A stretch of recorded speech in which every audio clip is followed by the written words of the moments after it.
Captain Jake Morrison walked across the metal floor of his ship's bridge. The stars outside the windows looked the same as always, but something felt different today. His crew was quiet, more quiet than usual.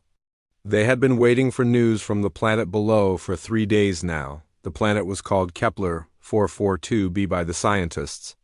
Jake just called it the dig site. Dr. Lisa Carter and her team had been down there for 2 weeks, looking through old ruins that nobody understood. The ruins were older than anything humans had ever found before. Jake's communication officer, Lieutenant Ben Parker, looked up from his station. "Captain, we're getting a message from Dr. Carter. She says it's urgent." Jake nodded and walked to the main screen. Dr. Carter's face appeared, but she looked worried. Her hair was messy and her eyes were wide. Behind her, Jake could see the inside of a tent with tables covered in strange objects. "Captain Morrison," Dr. Carter said, "we need to talk to Earth Command right now. What we found down here changes everything." Jake felt a cold feeling in his stomach. "What kind of everything, Doctor?" Dr. Carter picked up a small, glowing device from the table behind her. "We found their library, Captain. The ones who built these ruins. They left records of everything they did, everything." "Who were they?" Jake asked. "We're calling them the architects," Dr. Carter said. "They're the ones who made all the other species in the galaxy. Every single one of them." Jake stared at the screen. "What do you mean, made them?" Dr. Carter's hands shook as she held the device. "They created life on thousands of worlds. They guided how that life grew and changed. They decided what each species would look like, how they would think, how they would act. The Valkyrians, the Zentari, the Chroman Empire, all of them, the architects made them all." Lieutenant Parker stood up from his chair. "That's impossible. Those species evolved naturally, just like us." Dr. Carter shook her head. "No, they didn't. The architects have detailed records of each species. They show how they planted the first life forms on each world. They show how they changed the DNA over millions of years. They show how they shaped the minds of each species to think in certain ways." Jake felt like the floor was moving under his feet. "What about humans? What about Earth?" That's the strange part," Dr. Carter said. "There are no records of Earth. In their files, no records of humans at all. We're not in their database." The bridge was completely silent now. Jake could hear the quiet hum of the ship's engines, but nothing else. He looked at his crew and saw the same confused look on every face. "Are you saying we're the only natural species in the galaxy?" Jake asked. "As far as we can tell, yes," Dr. Carter said. "Every other species we've met was created by the architects. But humans evolved completely on our own, without any help. Or guidance." Jake sat down in his captain's chair. His mind was racing. "Doctor, are you absolutely sure about this?" "I've checked the data 20 times, Dr. Carter said. "My whole team has checked it. The evidence is clear. The architects left very detailed records. They were proud of their work." Commander Steve Blake, Jake's second in command, stepped forward. "What happened to these architects? Where are they now?" Dr. Carter looked at another device on her table. "According to their records, they left the galaxy about 50,000 years ago. They said their work was done and they were moving on to other projects in other galaxies." Jake rubbed his forehead. "So they just left, after creating all these species?" "Yes, but that's not the worst part," Dr. Carter said. "Captain, they didn't just create the bodies of these species. They programmed their minds too. Every species in the galaxy has built-in instructions in their DNA, instructions that control how they think, how they make decisions, how they interact with other species." "What kind of instructions?" Steve asked. Dr. Carter picked up another glowing device. "Social behaviors, political structures, even moral codes." The architects decided everything about how each species would develop. The Galactic Council, the trade agreements, the peace treaties, all of it follows patterns that the architects designed. Jake stood up and walked to the window. The stars outside looked different now. "Doctor, are you telling me that every alien we've ever met is following some kind of programming?" "That's exactly what I'm telling you," Dr. Carter said. They're not making free choices. They're following instructions that were written into their genes millions of years ago. Lieutenant Parker turned to face Jake. Captain, what does this mean for us? For humanity? Jake looked back at the screen. Doctor, do these aliens know about this programming? No, Dr. Carter said. The programming is so deep that they can't even see it. To them, their thoughts and decisions feel completely natural. They have no idea that they're following a script written by someone else. Steve walked over to Jake. Captain, we need to report this to Earth Command immediately. Jake nodded. Doctor, gather all your evidence. We're going to need everything you can give us. Already done? Dr. Carter said. I'm sending the files to your ship now. But Captain, there's something else. Something that might be even more important. Jake felt that cold feeling in his stomach again. What? Dr. Carter looked directly at the camera. The architects didn't just create the other species. They created them with a purpose. All of them are designed to work together toward a single goal. What goal? Jake asked. To maintain order in the galaxy, Dr. Carter said. To keep peace and stability.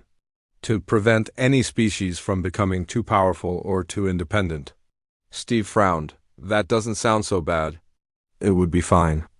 Dr. Carter said, if the architects had created humans too. But they didn't. We're the wild card they never planned for. We're the species that doesn't fit into their system. Jake felt his heart beating faster. What happens when a species doesn't fit into their system? Dr. Carter was quiet for a long moment.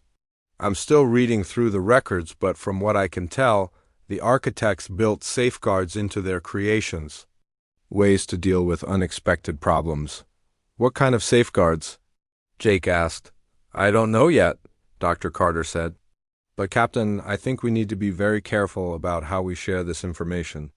If the other species are programmed to maintain order, and we're seen as a threat to that order? She didn't finish the sentence, but Jake understood. He looked around at his crew and saw the same worried look on every face.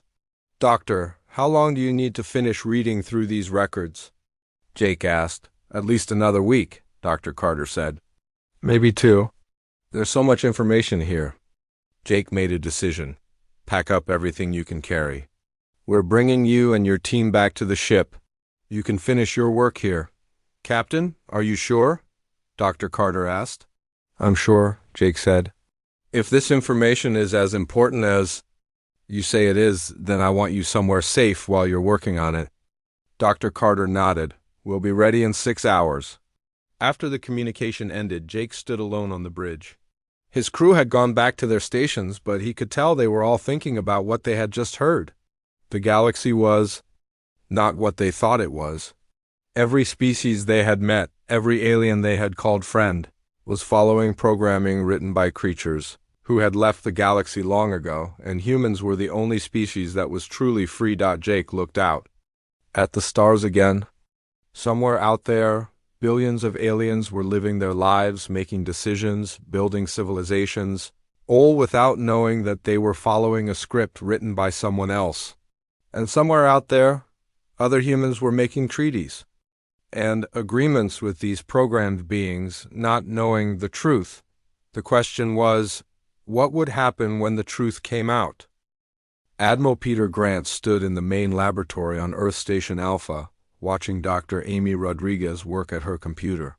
She had been studying the alien genetic samples for 3 weeks now, ever since Dr. Carter's team had returned from the dig site. The results were even worse than anyone had expected. Admiral, Dr. Rodriguez said without looking up from her screen, I've found it in all of them. Every single alien species we've tested has the same genetic markers. Peter walked closer to. Look at the screen.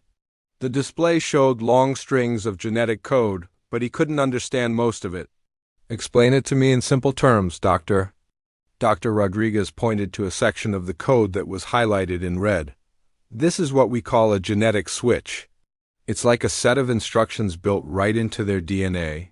Every alien species has dozens of these switches, all controlling different aspects of their behavior. What kind of behavior? Peter asked. Everything, Dr. Rodriguez said. How they form governments, how they make decisions, how they react to other species, even how they think about right and wrong. The architects didn't just create their bodies. They created their minds too. Peter sat down in a chair next to the computer. Are you telling me that when a Valkyrian diplomat makes a decision, they're not really choosing freely? Exactly, Dr. Rodriguez said. They think they're making a free choice, but they're actually following programming that was written into their genes millions of years ago. They can't help themselves. Peter rubbed his temples.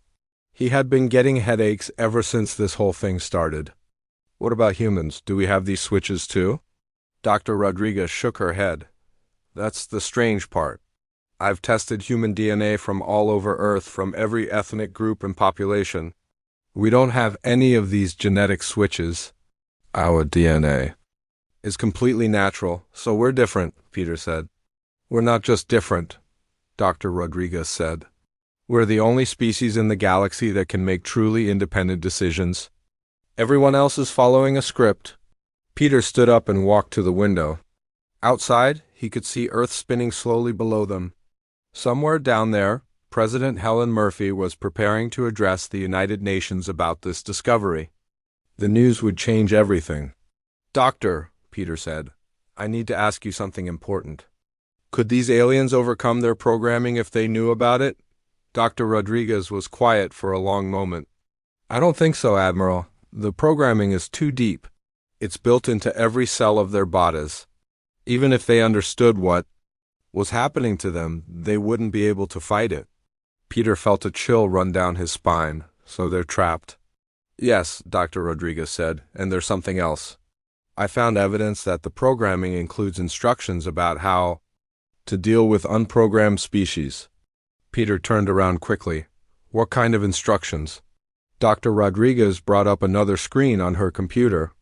It's not completely clear yet, but it looks like the architects built in safeguards. If the programmed species ever encountered a species that wasn't under their control, they were supposed to contain or eliminate that threat. Eliminate? Peter asked. The genetic markers suggest that the aliens will eventually see unprogrammed species as a danger to the order of the galaxy, Dr. Rodriguez said. They'll feel compelled to do something about it. Peter sat back down heavily. When will this happen? I don't know, Dr. Rodriguez said. The programming seems to activate gradually. The aliens might not even realize what they're doing at first. Just then, the laboratory opened and Captain Ron Phillips walked in. He looked tired and worried. Admiral, I just got back from the diplomatic mission to the Galactic Council. We need to talk. Peter stood up. What happened? Ron sat down and put his head in his hands. I presented all the evidence to the Council. Everything Dr. Carter found, all the genetic data, the whole truth about the architects. How did they react? Peter asked. They didn't, Ron said. That's the problem? They listened to everything I said, looked at all the evidence, and then they just dismissed it. They said the evidence was inconclusive and that humans were making false assumptions. Dr. Rodriguez looked up from her computer. What do you mean they dismissed it? I mean they acted like I had never said anything at all, Ron said. Ambassador Keth from the Zentari Republic looked right at me and said that all species in the galaxy had evolved naturally. When I showed him the genetic evidence, he said it was just coincidence. Peter felt his heart sink. They can't accept the truth. It's worse than that, Ron said. I don't think they can even process the truth. When I tried to explain how the architects had programmed them, they looked at me like I was speaking a foreign language. Their minds literally cannot understand the concept. Dr. Rodriguez nodded slowly. That makes sense.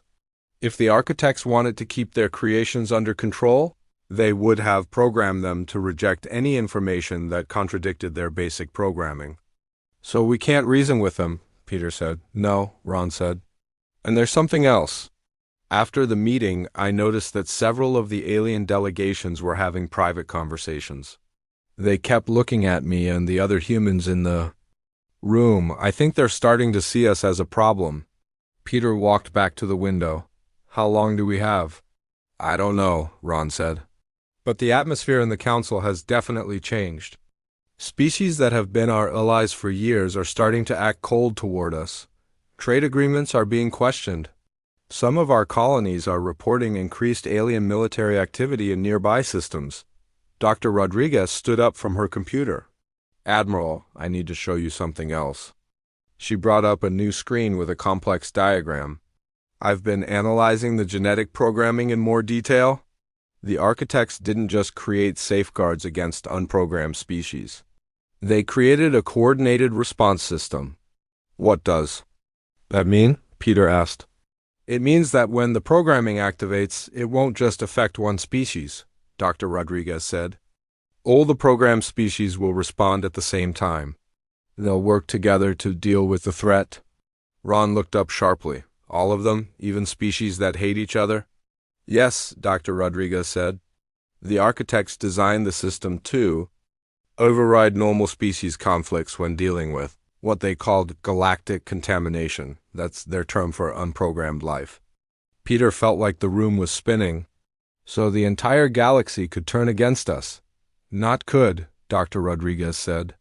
Well, the programming is already starting to activate. Captain Phillips' experience at the council is just the beginning. Ron stood up and walked to the other window. Admiral, what are our options? Peter thought for a moment. We could try to find a way to deprogram them, remove the genetic switches somehow. Dr. Rodriguez shook her head. Impossible. The programming is too deeply integrated. Removing it would probably kill them. We could try to leave the galaxy, Ron said. Find somewhere else to live. With what? Peter asked. We don't have enough ships to evacuate all of humanity. And even if we did, where would we go? There is one other option, Dr. Rodriguez said quietly. Peter and Ron both turned to look at her. Dr. Carter found something else in the architects. Records? Dr. Rodriguez said. A shutdown code. The architects built a way to turn off all the programming at once in case they ever needed to start over. A shutdown code? Peter asked. Yes, Dr. Rodriguez said. But using it would be like turning off a computer while it's running. The programmed species would probably die. Ron stared at her. All of them? All of them, Dr. Rodriguez said. Billions of intelligent beings across the galaxy. The laboratory was completely silent. Peter looked out at Earth again, thinking about all the humans down there who had no idea what was coming. Then he thought about all the aliens across the galaxy who were trapped in programming they couldn't even see. We can't use that code. Peter said finally. I know, Dr. Rodriguez said. But we had to consider it. Ron walked back to where they were standing. So what do? We can't reason with them, we can't reprogram them, and we can't kill them. What's left? Peter looked at both of them. We prepare for war, and we hope we can find another solution before it's too late. Outside the window, Earth continued to spin peacefully. But Peter knew that peace wouldn't last much longer. The galaxy was about to turn against humanity, and there was nothing they could do to stop it. The only question now was whether humanity would survive what was coming. Ambassador Kate Sullivan walked into the meeting room on Trade Station Omega, expecting another routine discussion about mining rights. Instead, she found 12 alien representatives sitting around the table, all staring at her with cold eyes. The Zentari delegate she had worked with for 3 years wouldn't even look at her directly. Ambassador Sullivan, said Commander Vex of the Chroman Empire, we need to discuss some concerns about human activities in this sector. Kate sat down at her usual spot at the table. Something felt very wrong. The aliens were sitting differently than usual, closer together, like they were united against something. What kind of concerns, Commander? Your colonies have been expanding too quickly, said Ambassador Thyra from the Valkyrian Republic. You're claiming systems that other species might need. Kate frowned. We followed all the proper procedures. Every colony we've established has been approved by the Galactic Council. The procedures may need to change, said the Zentari delegate, finally speaking. Humans are becoming too numerous, too spread out. Kate felt her heart start to beat faster. These were the same aliens who had welcomed humanity into the galaxy 50 years ago. They had helped humans learn galactic law, trade protocols, and diplomatic customs. Now they were talking like humans were a problem. I don't understand, Kate sighed. We've been good neighbors. We've honored all our treaties. Commander Vex leaned forward. That's exactly the problem. You've been too successful, too independent. Other species are starting to notice. Notice what? Kate asked. That you don't think like the rest of us, Ambassador Thera said. You make decisions that don't follow proper patterns. You question things that shouldn't be questioned. Kate stood up from her chair. Are you saying we're not allowed to think for ourselves? The aliens looked at each other, and Kate saw something in their eyes that made her stomach turn. It was like they were all thinking the same thought at the same time. You're allowed to think, said the Zentari delegate, but your thinking is becoming disruptive to galactic harmony. Kate grabbed her briefcase. I think this meeting is over. Actually, Commander Vex said, we have one more item to discuss. All human colonies in this sector will be subject to immediate inspection by joint alien security forces. On what authority? Kate asked. On the authority of galactic security, Ambassador Thera said. Your species has been classified as a potential threat to galactic stability. Kate stared at them. A threat? We've never attacked anyone. We've never broken any laws. Laws can change, said the Zentari delegate. Kate left the meeting room as quickly as she could and headed straight for the communications center. She needed to warn Earth about what was happening. Meanwhile, on the human colony of New Geneva, General Frank Miller was reviewing the morning reports when his aide rushed into his office. General, Lieutenant Colonel Mary Jenkins said, we have a problem. 3 alien fleets just entered our system. They're requesting permission to land inspection teams. Frank looked up from his reports. What kind of inspection? They won't say, Mary said. But they have ships from 6 different species. All of them are armed. Frank stood up and walked to his window. He could see the alien ships in the sky. Dark shapes moving slowly across the clouds. How many ships? 43, Mary said. That's more firepower than we've ever seen in one place. Frank turned back to his desk and activated his communication system. Get me Admiral Grant on Earth. Station Alpha, Priority 1. While he waited for the connection, Frank thought about the strange reports he had been receiving over the past few weeks. Human traders were being turned away from alien markets. Diplomatic meetings were being canceled. Some human ships had been stopped and searched for no apparent reason. General Miller? Admiral Grant's voice came through the speakers. What's your situation?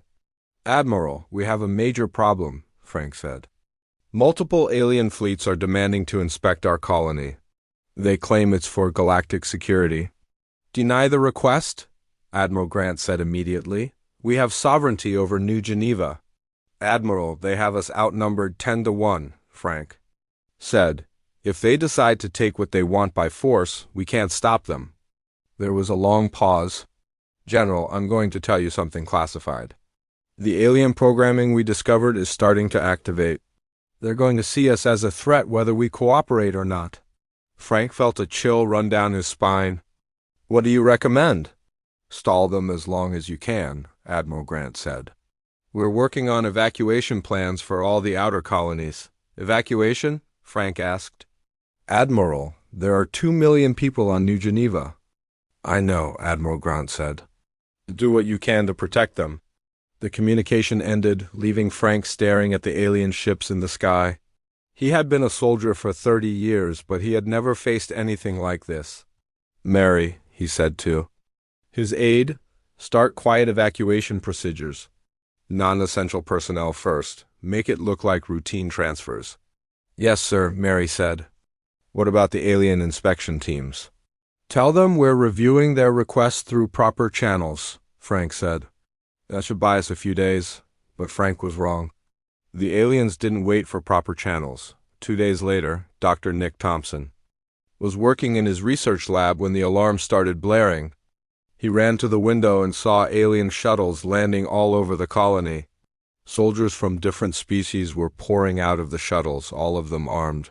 What's happening? Asked Dr. Carol White, who worked in the lab next to his.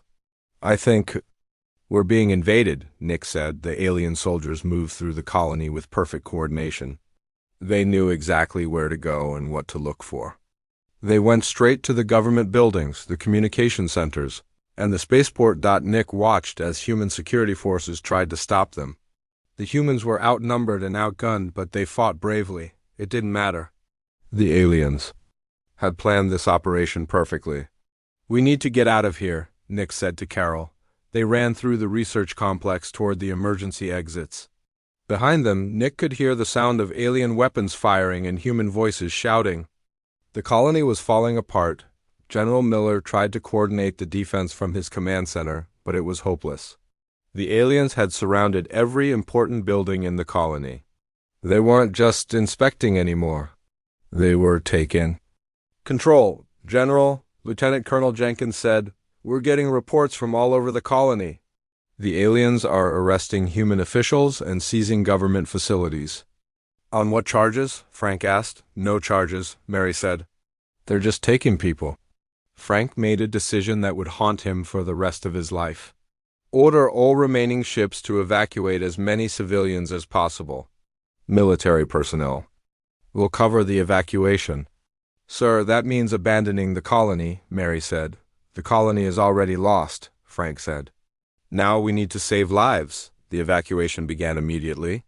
Human transport ships landed at emergency sites all over the colony, picking up as many people as they could. The alien forces didn't try to stop the evacuation, but they made it clear that any humans who stayed would be prisoners. Captain Beth Martinez commanded one of the evacuation ships. She watched through her cockpit window as families ran across the landing field, carrying whatever they could grab. Children were crying, and adults were looking over their shoulders at the alien soldiers who were taking over their homes. "How many more trips can we make?" she asked her navigator. "Maybe 3, he said. "The aliens are setting up anti-aircraft weapons. They won't let us land much longer." Beth looked at the thousands of people still waiting to be evacuated. "Then, we'd better make them count." On her final trip, Beth saw something that made her blood run cold. The aliens weren't just taking over the colony. They were destroying it. Buildings were being torn down, human equipment was being gathered and burned, and anything that showed human presence was being erased. "They're not just conquering us," she said to her crew. "They're trying to make it like we were never here." When the last evacuation ship left New Geneva, over 300,000 people had been rescued, but more than 1 million had been left behind. Now prisoners of the alien occupation forces. From orbit, the human survivors could see their colony being systematically destroyed. The aliens worked with mechanical precision, tearing down every structure, every monument, every sign that humans had ever lived there. General Miller stood on the bridge of the evacuation fleet flagship, watching his colony disappear. "Send a message to Earth," he told his communications officer. "Tell them the war has begun." But it wasn't really a war. Wars were fought between enemies who understood each other. This was something else entirely. This was the galaxy's immune system attacking what it saw as a foreign virus. And humanity was the virus. In the days that followed, the same scene played out on human colonies across the galaxy. Alien fleets would arrive, demand inspections, and then simply take over. Some colonies fought back, but the result was always the same.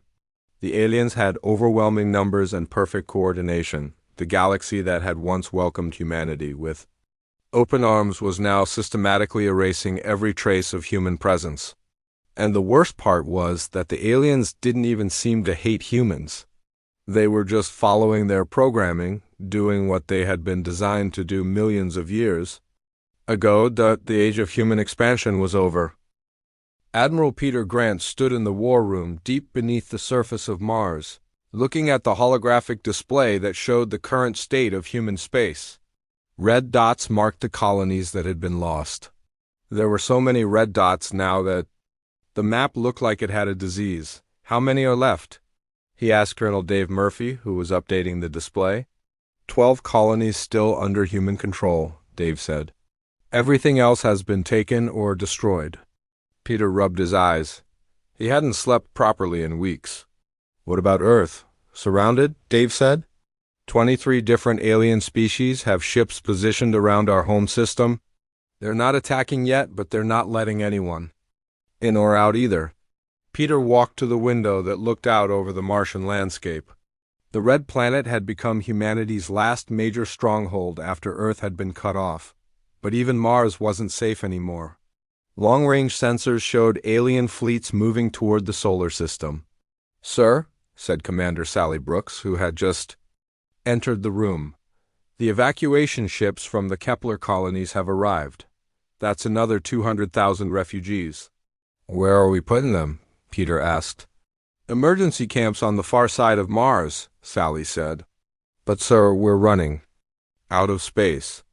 We have over 15 million refugees now and more arriving every day." Peter turned back to the display.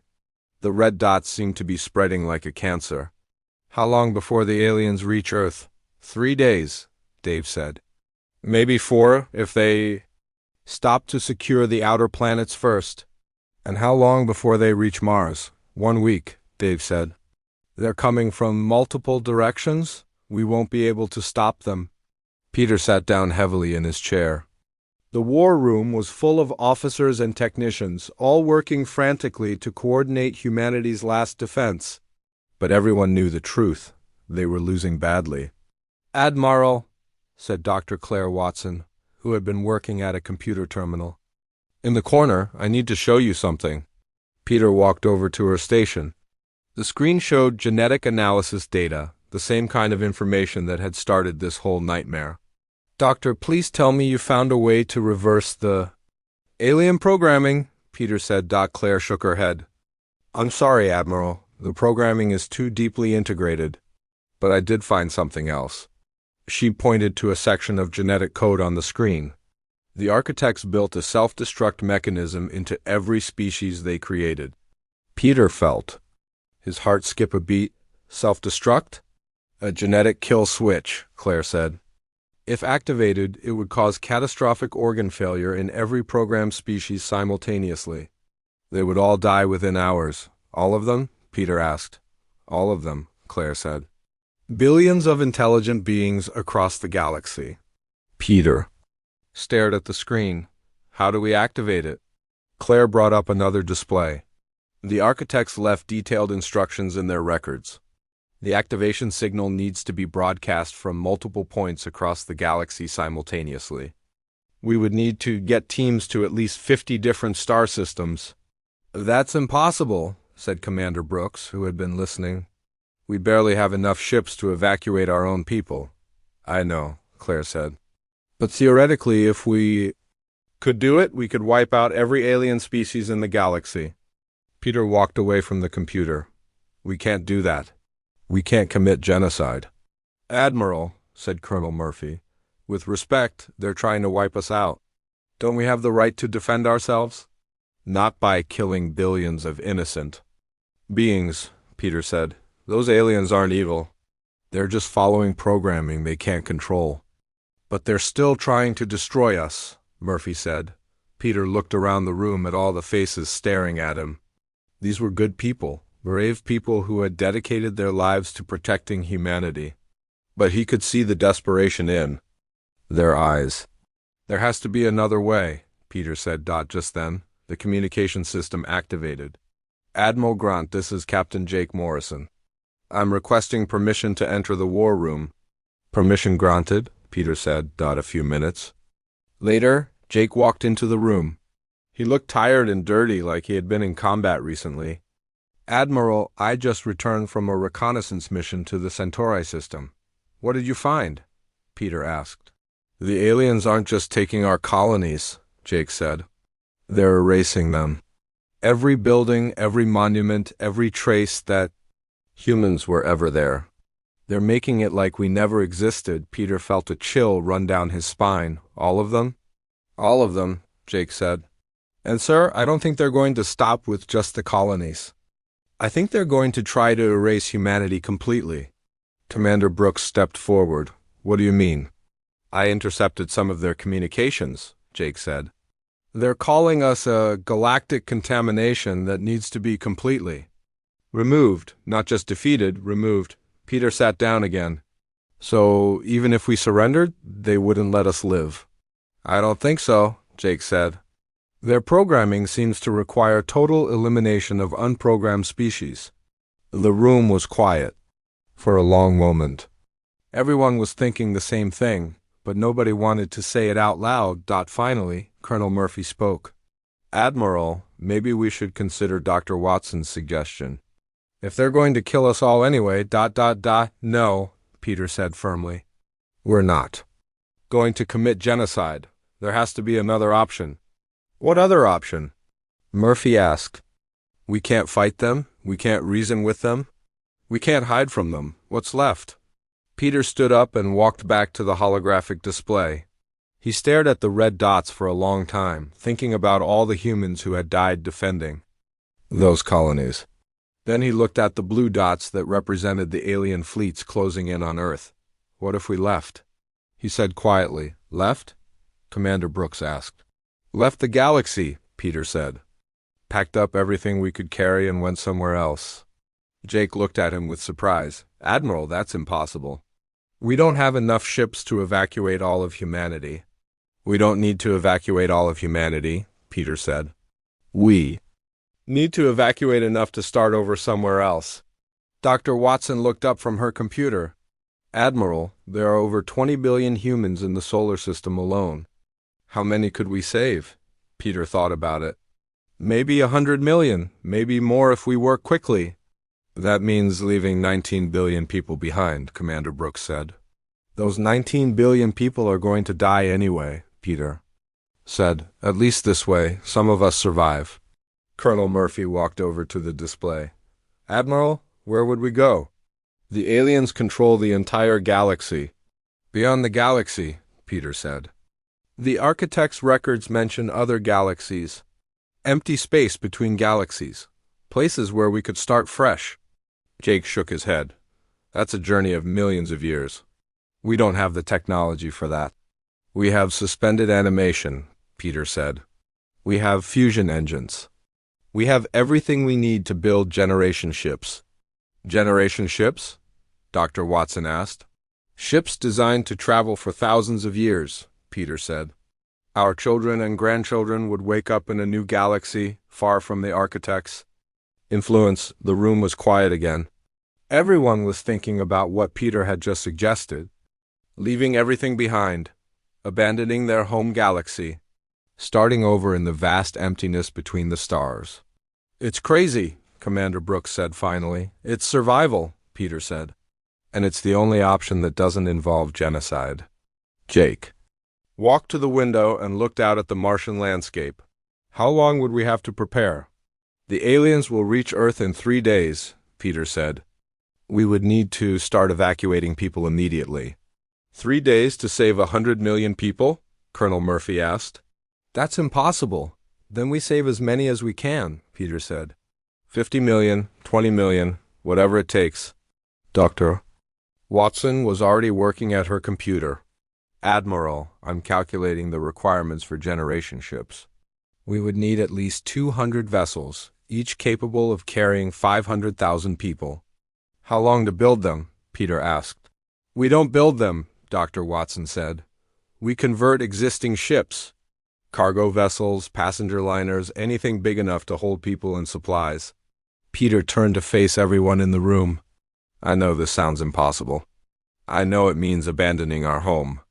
But it's the only way to save our species. Commander Brooks stood up. Admiral, what about the people we leave behind? Peter was quiet for a moment. They'll die fighting. But they'll die free, and maybe that's the best we can do? Jake turned away from the window. Admiral, when do we start? Now, Peter said. Commander Brooks, begin immediate evacuation of non-essential personnel from Earth. Colonel Murphy, start identifying ships that can be converted to generation vessels.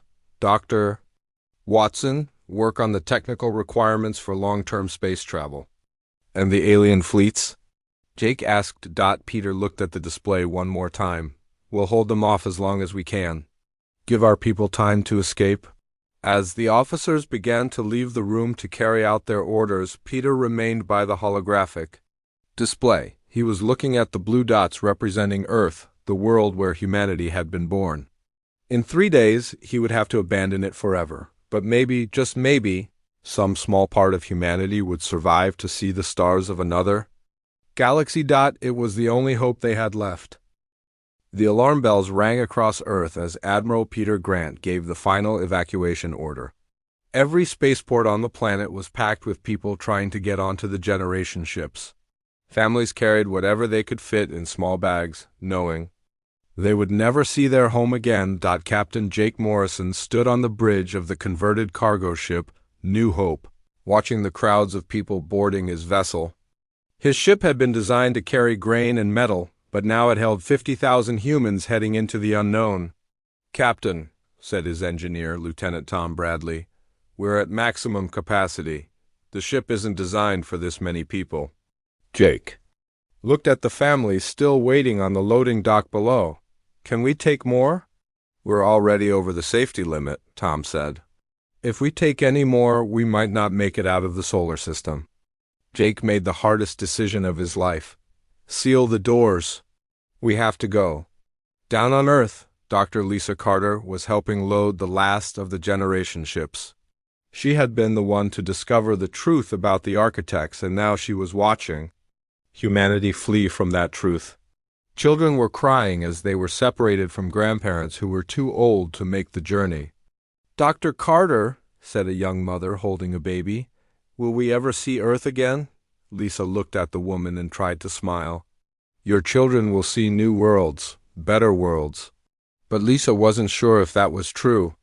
The generation ships were heading into empty space between galaxies, towards stars that might not even have planets.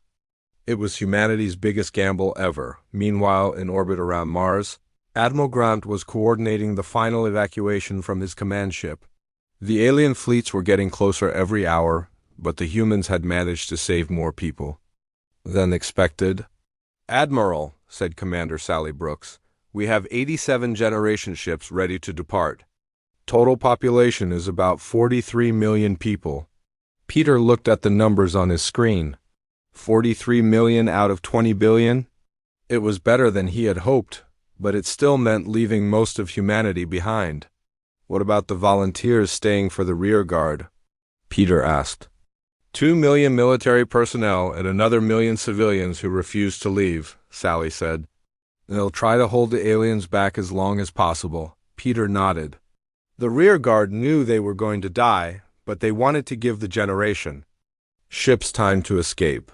It was the bravest thing he had ever seen. "Sir," said the communications officer, "Captain Ron Phillips is requesting to speak with you." Ron's face appeared on the main screen. He was commanding one of the military ships that would stay behind. "Admiral, the alien fleets have reached the outer planets. We estimate 6 hours before they reach Earth." "Understood," Peter said. "Begin the exodus. All generation ships are to depart immediately." One by one, the generation ships activated their engines and began moving away from Earth. They moved slowly at first, heavy with their human cargo and supplies for the long journey. Ahead, Dr. Amy Rodriguez was aboard the ship Pioneer, taking care of the medical needs of 30,000 people. She looked out the window as Earth grew smaller behind them. The blue and green planet looked so peaceful from space, but she knew it would soon be a battlefield. "Doctor," said Nurse Karen Lewis, "some of the children are asking when they can go home." Amy didn't know what to say. The children didn't understand that home no longer existed for them. They were traveling to a place none of them would live to see. Only their great-grandchildren might walk on solid ground again, back near Earth. The alien fleets finally arrived. Captain Ron Phillips watched from his command ship as hundreds of alien vessels surrounded the human homeworld. The aliens didn't attack immediately. They just waited, like they were giving humanity one last chance to surrender. "Sir," said his tactical officer, "they're broadcasting a message." "Put it on screen," Ron said. An alien face appeared on the display. It was one of the Zentari leaders that humans had negotiated with for years. "Humans of Earth," the alien said, "you will cease all resistance and submit to galactic authority. Your species has been classified as a contamination that must be contained." Ron activated his own broadcast system. This is Captain Ron Phillips of the Human Defense Force. Earth is a sovereign world. You have no authority here. You are mistaken, the alien said. We have the authority of galactic peace. Your species threatens the order that has existed for millions of years. We've never attacked anyone, Ron said. We've never threatened anyone. We just want to live in peace. The alien looked confused, like Ron was speaking a language he couldn't understand. Peace requires conformity. Your species cannot conform, therefore you cannot have peace. The communication ended and the alien ships began moving toward Earth. Ron looked around at his crew. They all knew what was about to happen. All ships, Ron broadcast to the human fleet. This is it. Make them pay for every inch. The battle for Earth began with a flash of weapons fire that lit up the space around the planet. The human ships were outnumbered 50-1, but they fought with the desperation of people defending their home. Captain Beth Martinez, flying a small fighter craft, dove between the massive alien ships, firing at their engines and weapons. Around her, other human pilots were doing the same thing, like mosquitoes attacking elephants. This is crazy, her wingman said over the radio. We can't win this. We're not trying to win, Beth said. We're trying to buy time. The generation. Ships were still accelerating away from the solar system, but they needed hours to reach safe distance. Every minute the rear guard could hold the aliens back meant more humans would escape. Dr. Claire Watson was aboard the generation ship Destiny when she felt the ship shake from distant weapons fire. She was in the laboratory she had set up, still working on ways to help humanity survive in their new home among the stars. Dr. Watson, said her assistant, should we go to the observation deck? People are gathering to watch the battle. Claire shook her head. I can't watch our people die. I need to keep working. She turned back to her computer, trying to design better life support systems for the long journey ahead. But she could hear people crying in the corridors outside her lab. The battle around Earth lasted 12 hours. One by one, the human ships were destroyed or disabled. Captain Ron Phillips' command ship was one of the last to fall. As alien weapons tore through his vessel, he sent one final message to the generation ships. This is Earth Command to all. Exodus vessels, he said. We've bought you the time you needed. Take care of humanity. Make sure we're remembered. The alien fleets moved on to Mars next, but most of the generation ships had already escaped. The aliens destroyed the human colonies and bases, erasing every trace of human presence just like they had done on the outer worlds, but 43 million humans were already beyond their reach, traveling toward the edge of the galaxy at increasing speed. Admiral Grant stood on the bridge of his generation ship, looking at the stars ahead. Behind them, the Milky Way galaxy was shrinking into a bright spiral of light. Ahead was nothing but darkness and distant points of light that might be other galaxies. Admiral, said Commander Brooks, the navigation computers estimate it will take 8,000 years to reach the nearest galaxy cluster. Peter nodded. 8,000 years. That's 300 generations. Do you think we made the right choice? Sally asked. Peter thought about the billions of people they had left behind. He thought about Earth, now controlled by aliens who would erase every sign that humans had ever existed. He thought about the children aboard the generation ships who would never see their destination. I don't know, he said finally. But it was the only choice that let us stay free? Years passed as the generation ships traveled through the emptiness between galaxies. The first generation of spaceborne children grew up hearing stories about a blue planet called Earth that their parents had left behind. Dr. Lisa Carter, now much older, became the keeper of human history. She made sure that every child learned about their home galaxy, about the architects and their programming, about the brave people who had died so that humanity could escape. Will we ever go back? A young girl asked during one of Lisa's history lessons. Maybe someday, Lisa said, when we're strong enough to free the other species from their programming, when we can fix what the architects broke. But that was a dream for the far future. For now, humanity traveled through the dark space between galaxies, carrying their freedom with them like a precious flame. The generation ships continued their journey, moving away from the architect's corrupted galaxy toward new stars and new worlds. Behind them, the Milky Way grew smaller and smaller until it was just another point of light in the cosmic darkness. Humanity had walked away from a galaxy that could not accept their freedom. They had chosen exile over extinction, the unknown over slavery. In the vast emptiness of space, they carried the hope that somewhere among the distant stars, they would find a place where they could be truly free. The architects had built a galaxy full of puppet species, but they had missed one small blue planet on the edge of their creation. And that mistake had given birth to the only species in the universe that could say no to their makers and mean it. Humanity had left their home, but they had taken their freedom with them. And that was enough.